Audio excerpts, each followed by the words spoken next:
at Hello, lovedreamingpeach.com. lovely peaches. How are you?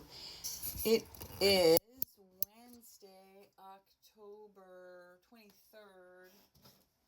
I gotta pay my neighbor for the parking next door. So I'm gonna put the money in the envelope. So like I said, I pay my next door neighbor. Oh, I haven't turned on my lights.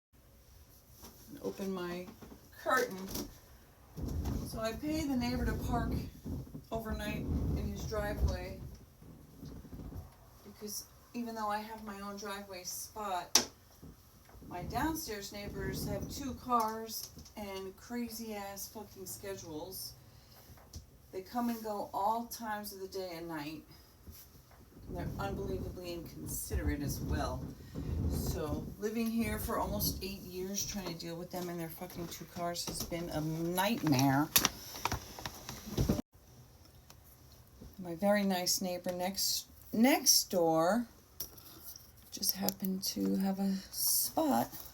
So I got this super cute wallet off TikTok. I love it.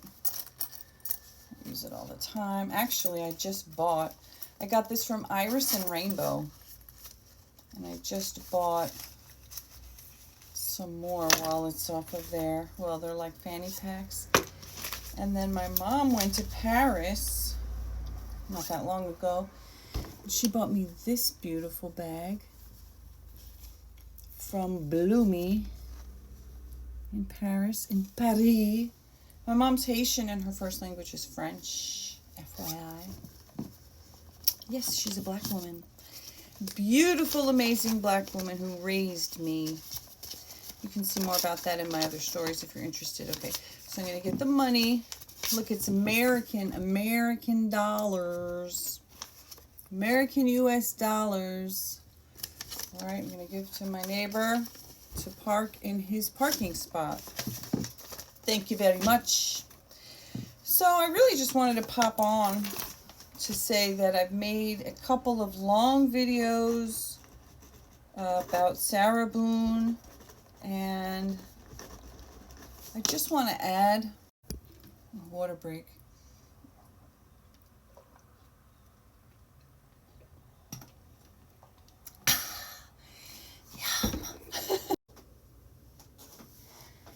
So I've made a couple of videos about, let me just mention in case you don't even know about Sarah Boone. I guess I've been watching it basically since she got arrested, February 25th of 2020. So Sarah Boone was living with her boyfriend, George Torres.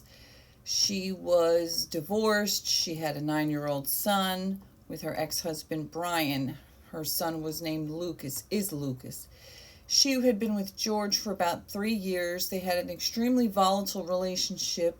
Apparently there was DV and arrests back and forth. And the night of February 23rd, at some point, George Torres gets into a suitcase. We don't know if she beat him with a bat and put him in there and zipped him up, or if they were so-called playing hide and seek like she claims and he got in there on his own. But at some point, she sees he's in the suitcase. She zips him up. She refuses to let him out. Then he starts begging, saying, Sarah, babe, I can't breathe. Sarah, I can't breathe. She records a 2-minute video around 11:15 p.m. of her saying, fuck you, this is what you get. This is what it feels like when you choke me. This is what it feels like when you cheat on me. The next afternoon, when the cops finally came, she told them that they were just playing hide and seek. It was all fun and games, and she didn't know what happened. She just went upstairs and fell asleep by accident. We didn't find out until yesterday that actually he, according to her, he was trying to get out by having his hand out, coming out of this tiny little opening that she left. And then she was suddenly struck with the fear that he was going to get out and abuse her because of what she had done by putting him in there. So she decided that she didn't want him to get out. And so she got a bat that was a couple of feet away, a bat that she had bought for her son Lucas. And she starts poking at his hand, poking at it, poking at it, poking at it, banging it with the bat until he will finally retreat. So we never knew, because in the police interview the next day after this happened, February 25th, 2020, she said, oh, no, it was just all fun and we were laughing, and then I just went upstairs to bed. I fell asleep. It was an accident, not intentional, she said. But then yesterday she testified, well, actually it was intentional because I was suddenly afraid that he was going to get out and kill me. And he was screaming and yelling at me, even though in that 2-minute video, he's just meekly begging, Sarah, I can't breathe, Sarah, I can't breathe. Then there's like an 11-minute gap, and then there's a 22-second video where he just says one time, Sarah. So we're supposed to believe that within the 9 or 11 minutes in between, that he suddenly got this huge burst of energy, was cursing and screaming and threatening her, which is when she decided, oh God, if I let him out, he's going to kill me. So let me beat him down. So he's literally begging for his life, fighting, trying to get out of the suitcase so he could breathe, so he could live. And she beats him down, beats his hand back in. There's bruises on his head, on his arm, and his hands. So she beats him until he subsides from stop trying to get out. He's also extremely drunk. And yeah, and then she goes to bed.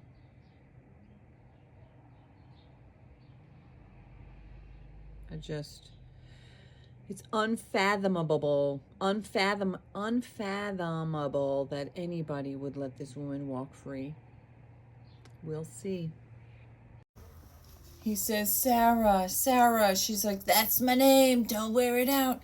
He's like, I can't breathe. She's like, well, you should probably shut up. And she goes, shh. Then, like 11 minutes later, there's a 22-second video, and all you hear is him one time saying, Sarah. It's obvious that he's begging for his life and he can't breathe. You can tell that he's meek and he's dying. And according to her, she goes upstairs, goes to sleep, doesn't wake up till around noon, hangs around in her upstairs. She does chores, she makes her bed.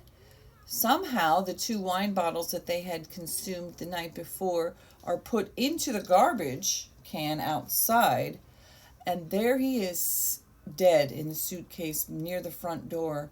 And she claims at some point in the afternoon is when she remembers. She said she thought that he was downstairs looking for jobs.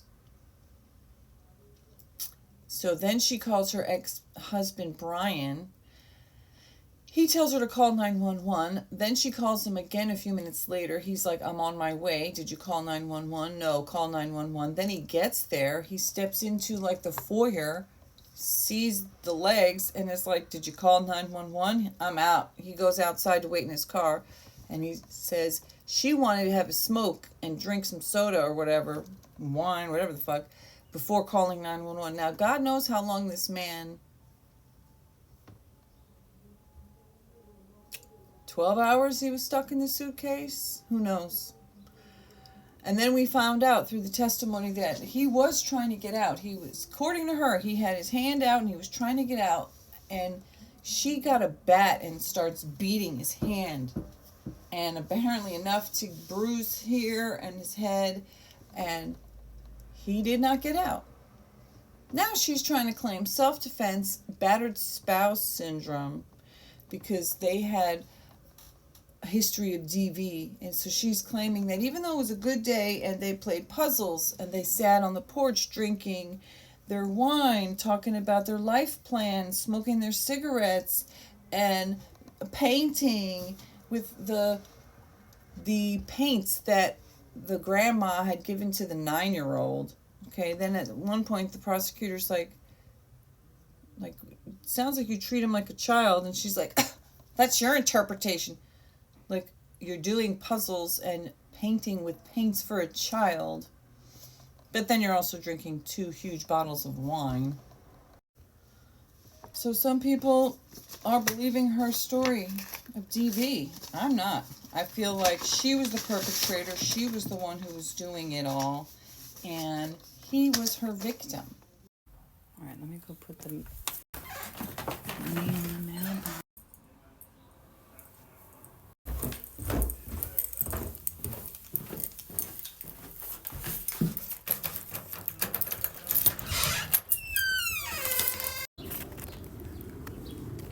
I just find it very hard to believe her at all because she's lied so much. You know, once you lie, then you lose all credibility.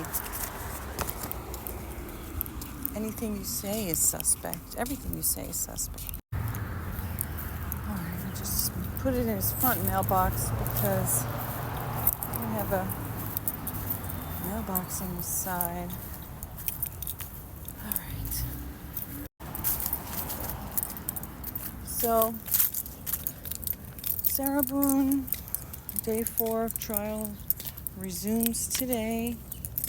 I had thought that she would be done and convicted yesterday, but now that the judge ruled that there was a scintilla of evidence for her to be allowed to do her self-defense, battered spouse, even though they weren't married, but, you know, the idea that if you're abused long enough by someone, you can snap and it becomes self-defense, even if you weren't in imminent harm. But just like Ashley Bannifield lost her case and is in jail, I do believe Sarah will lose because she's a liar. And she's a user and abuser, and she's trying to, you know, use the system that's really meant for actual victims when she's the perpetrator. She is the one who killed George. If George had gotten out of that suitcase and then killed her, then he could have claimed battered spouse defense, and he should have won.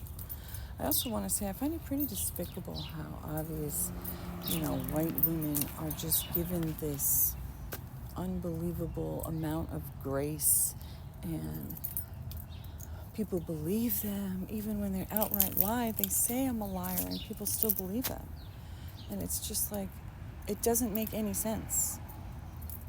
It doesn't make any sense that men are so often abused so severely, and then the awful person gets off just because she's a woman.